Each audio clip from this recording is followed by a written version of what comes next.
رمضان رمضان رمضان۔ بسم اللہ الرحمن الرحیم۔ آج ہم روزے کے احکام کے حوالے سے مسافر کے روزے کے بارے میں بیان کریں گے۔ مسافر کے روزے سے مراد یہ ہے کہ اگر کوئی انسان شرعی سفر کر رہا ہو تو مخصوص شرائط کے تحت اس کا روزہ قصر ہو جاتا ہے۔ روزہ قصر ہونے کا مطلب یہ ہے کہ وہ حالت سفر میں روزہ نہیں رکھ سکتا، یعنی اختیاری نہیں ہے، یہ لازمی بات ہے کہ جب انسان مسافر ہو، اس کا روزہ قصر ہو تو وہ حالت سفر میں روزہ نہیں رکھ سکتا۔ کب انسان شرعی طور پر شریعت کی نگاہ میں مسافر کہلاتا ہے؟ اس میں پہلا یہ کہ انسان 8 فرسخ کا سفر کرے۔ 8 فرسخ سے مراد 28 میل یعنی 44 کلومیٹر ہے۔ اگر آپ کے آنے اور جانے کا جو سفر ہے، مسافت ہے، وہ 44 کلومیٹر ہے تو اس کا مطلب ہے شریعت کی نگاہ میں آپ مسافر ہیں۔ اس صورت میں آپ کا روزہ بھی قصر ہوگا اور نماز بھی قصر ہے، یعنی 4 رکعتی نماز کو 2 رکعتیں کر کے پڑھا جانا چاہیے۔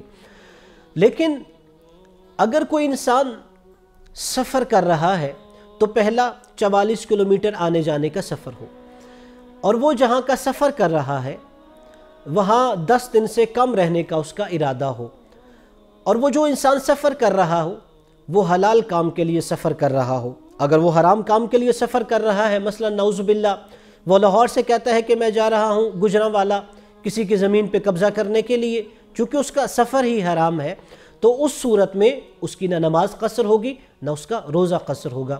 اسی طرح جو انسان خانہ بدوش ہے کہ آج اس نے ایک جگہ پہ خیمہ لگایا رہ رہا ہے، پھر کسی دوسرے جگہ پہ اپنا خیمہ لگایا اور وہاں پہ رہ رہا ہے، ایسا انسان بھی اپنا سفر میں روزہ قصر نہیں کرتا۔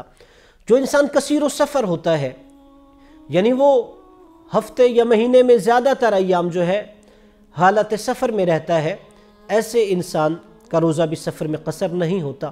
یا جس کا پیشہ سفر ہو، مثلا ڈرائیور ہے یا وہ پائلٹ ہے، وہ حالت سفر میں بھی اپنا روزہ قصر نہیں کرے گا بلکہ روزہ رکھے گا۔ اسی طرح اگر کسی شخص کا کسی دوسرے شہر میں روزگار ہے، یا کوئی شخص تعلیم کے لیے دوسرے شہر میں جاتا ہے، کالج یونیورسٹی میں، تو وہ بھی حالت سفر میں اپنا روزہ رکھے گا، قصر نہیں ہوگا۔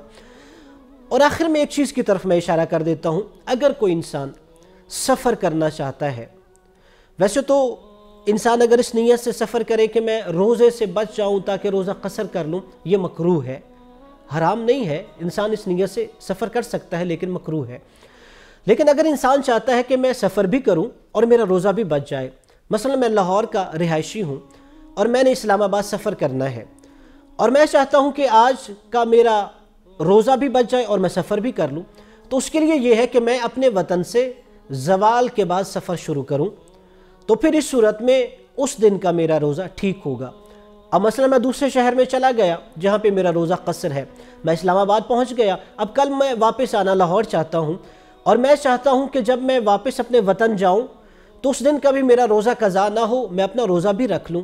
تو اس کا طریقہ یہ ہے کہ اگر میں وہاں سے روزہ رکھ کے نکل آیا اور میں زوال سے پہلے اپنے وطن میں پہنچ گیا تو اس دن کا میرا روزہ بھی ٹھیک ہوگا۔ والسلام علیکم ورحمۃ اللہ وبرکاتہ۔